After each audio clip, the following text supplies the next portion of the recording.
Here we go. This is the domain that has grown the most, and it's where the exam has moved. 5 focus areas. First, why? Why do state laws now dominate this exam? And the answer isn't that the IAPP is fashionable, it's that reality changed. Second, the authority question. Federal versus state, preemption in practice, and why Congress has failed for 25 years while states succeeded in 6. Third, California. And it gets its own treatment because it's the deepest. CCPA, CPRA, the CPPA, and then the 2026 regulations on automated decision making, risk assessments, and cybersecurity audits. Plus the Delete Act and the Age Appropriate Design Code. Fourth, the second wave. Virginia, Colorado, Connecticut. These created the template most states copied. And fifth, the landscape. 20 states, and how you compare thresholds, scope, and exemptions without memorizing 50 statutes. This is where your study hours should go. Let's begin. Let me answer this with a number. In 2018, one state had a comprehensive privacy law.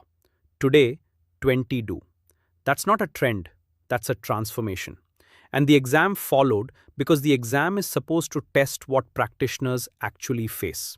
If you sit in a privacy role in America today, how much of your week is spent on federal law? Some. CPPA if you're in health, GLBA if you're in finance. But the questions that land on your desk daily are about state law. Which states apply? Do we need a universal opt-out signal?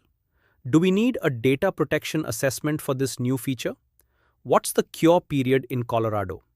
I've watched this shift in my own practice.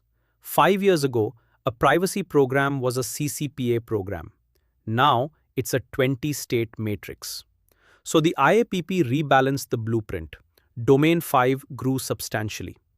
And here's the practical implication for your study plan. If you're allocating hours proportionally, state law deserves the largest share. Now let me flag the danger. State law is a moving target. Legislatures meet annually. Regulations get finalized. New states join. So a study guide from 2 years ago is not just incomplete, it's misleading. Which raises the question I want you to hold. How do you study a subject that changes faster than the materials? Answer: learn the structure, not the trivia. That's what these 2 chapters do. So why has Congress failed while states succeeded? 2 words: preemption and private right of action. Let me explain the deadlock. Industry wants a federal law, but only if it preempts state law. Otherwise, you've added a 51st regime. Privacy advocates and state officials resist preemption because it would freeze California's protections at whatever Congress negotiates. And Congress negotiates downward. The second fight is private right of action. Advocates want individuals to be able to sue. Industry considers that a non-starter because it means class actions. So every federal bill dies on those 2 questions. The American Privacy Rights Act got further than most and then stalled. Meanwhile, states just legislated. They didn't need consensus. They needed a majority in one chamber and a governor's signature. Now, existing federal laws do preempt in narrow ways. FCRA preempts some state credit reporting rules. CPPA has an express preemption clause for inconsistent state law. HIPAA preempts contrary state law that's less stringent. But notice, none of them preempt comprehensive state privacy law.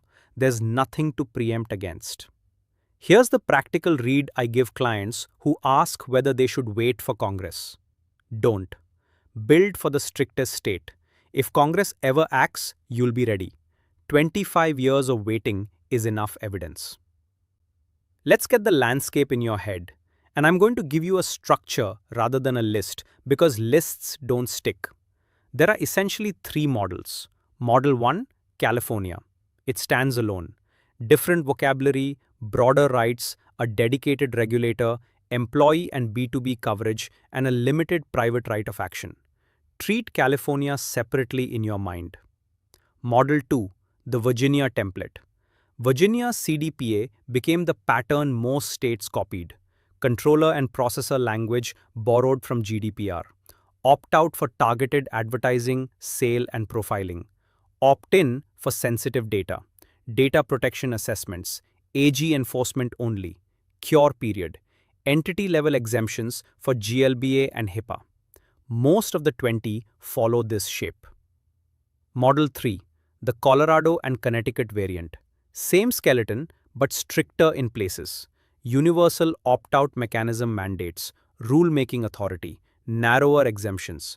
Colorado exempts data, not entities, for GLBA. So when a new state passes a law, your first question is, which model? 90% of the time, it's Model 2 with tweaks. And the tweaks are where you focus. Thresholds, cure period, permanent or sunsetting, universal opt-out required or not, sensitive data definition. Does that feel more manageable than 20 statutes? It should. Structure first, variation second. Now California. And let's be precise because the terminology confuses people. CCPA passed in 2018, effective 2020. CPRA was a ballot initiative in 2020 that amended CCPA, effective 2023. So there's no separate CPRA law. There's CCPA as amended by CPRA, one statute. Applicability. You're covered if you do business in California, collect personal information, determine the purposes and means, and meet one of 3 thresholds. Annual gross revenue above a set amount, or you buy, sell, or share personal information of 100,000 or more consumers or households, or you derive 50% or more of annual revenue from selling or sharing personal information. Notice, any one threshold, not all 3. The rights: no, delete, correct, added by CPRA, opt out of sale or sharing, limit use of sensitive personal information, also CPRA, portability, non-discrimination. And the vocabulary matters. Sale means for monetary or other valuable consideration. That other valuable consideration language is why analytics arrangements got swept in. Share is narrower, meaning disclosure for cross-context behavioral advertising. CPRA also added a new category, sensitive personal information, and the right to limit its use. And it created the CPPA, a dedicated agency as we discussed, rule-making authority, administrative enforcement. California is the deep end, everything else is shallower. Now here's what's genuinely new, and it's substantial. The CPPA finalized regulations covering 3 areas and they're phasing in. Automated decision-making technology first. If you use ADMT to make a significant decision about a consumer, you owe obligations. And significant decision means things like financial or lending services, housing, education enrollment, employment or independent contracting opportunities, and healthcare services. What do you owe? Pre-use notice, explaining the purpose and the logic, a right to opt out with limited exceptions, and a right to access information about how the ADMT made the decision about you. Think about the scope of that. An employer using an algorithmic screening tool in California now owes candidates notice and an opt-out. Second, risk assessments. Required for processing that presents significant risk, selling or sharing, processing sensitive data, using ADMT for significant decisions, certain monitoring of employees or the public, and training ADMT on personal data. You must conduct them, document them, and submit attestations and abridged versions to the CPPA on a schedule. Third, cybersecurity audits. Required for businesses above certain thresholds, annual, independent, with reporting to the agency. So what's happened here? California has quietly built something that looks like GDPR's DPIA regime plus an AI Act plus a security mandate.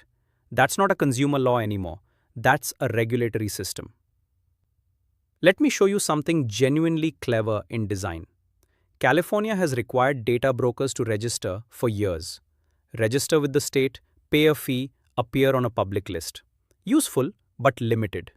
Because a consumer who wanted deletion had to find every broker and submit a request to each one individually. Hundreds of them. That's not a right, that's a full-time job.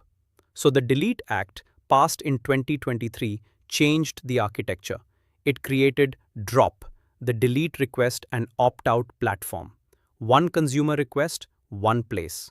And every registered data broker must access the platform regularly and delete the data of consumers who submitted requests. Do you see the inversion? The burden moved from the individual to the industry. That's structurally new in American privacy. The Act also expanded broker registration requirements, added disclosure obligations about the categories of data collected, and imposed audit requirements. Penalties for failing to register accrue daily. Now, has it been smooth? No. Implementation has been contested, timelines have moved, and brokers have pushed back. But the model matters more than the rollout. Here's the question I want you to carry. Why did every other privacy right get designed as an individual request when we know individuals cannot possibly execute them at scale? Drop is an admission that individual rights don't scale. Watch whether other states copy it. Now let's look at a law that's fascinating precisely because it's been partially blocked. The California Age-Appropriate Design Code, modeled on the UK's version, applies to businesses offering online services likely to be accessed by children under 18. Note that 18, not 13. It reaches teenagers where COPA stops. What did it require? Data protection impact assessments for features likely to be accessed by children. High privacy settings by default. No profiling by default. No collecting precise geolocation by default with a visible signal when it is collected. No dark patterns. And a best interests of the child standard. That last one is fiduciary language in statute. Remember our discussion of duty of loyalty? Here it is. And there was an age estimation provision. Estimate the age of users with a reasonable level of certainty or apply child protections to everyone. That's where it ran into trouble. NetChoice challenged it on First Amendment grounds, and courts enjoined significant portions, particularly the DPIA requirement, reasoning that requiring businesses to assess and mitigate harmful content amounts to compelled speech and content regulation. So parts are enjoined. Other states pass similar laws and face similar challenges. Here's the tension I want you to feel. Age verification protects children. It also requires identifying everyone, including adults who wanted to be anonymous.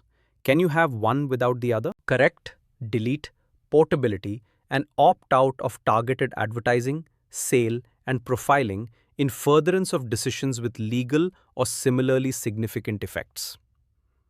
Opt-in consent for sensitive data. Data protection assessments. A G-only enforcement. 30-day cure period, permanent.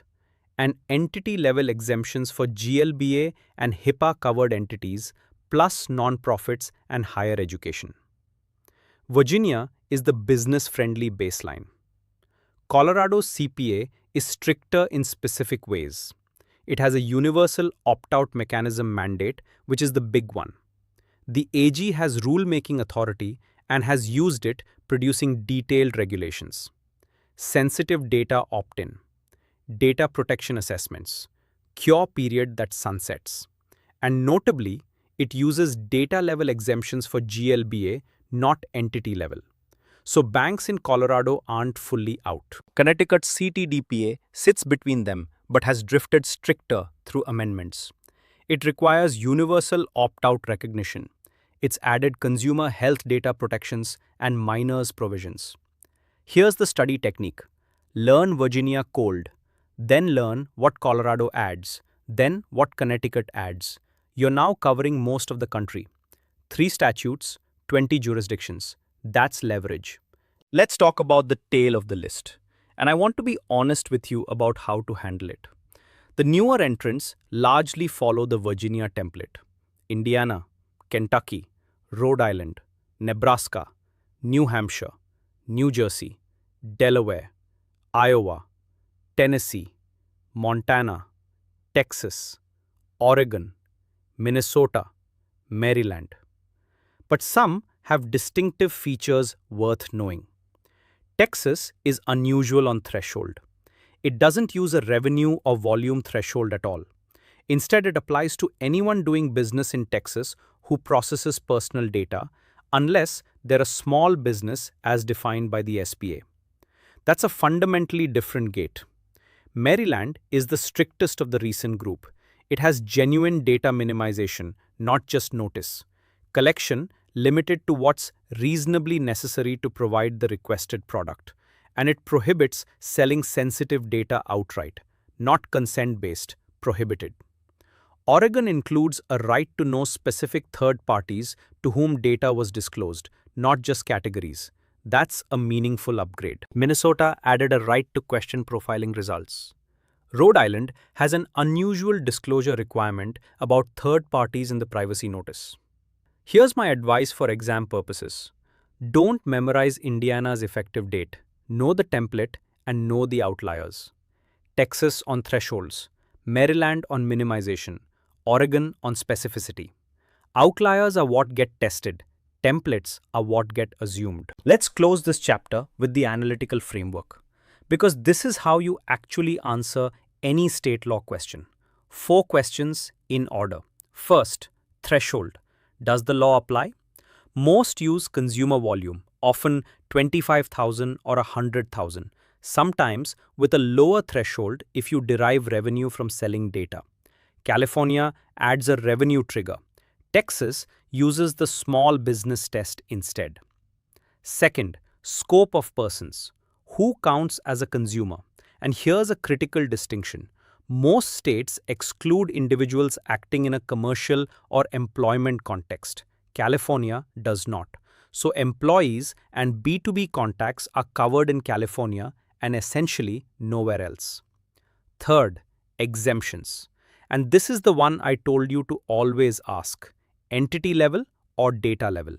GLBA, HIPAA, FCRA, FERPA, nonprofits, higher education.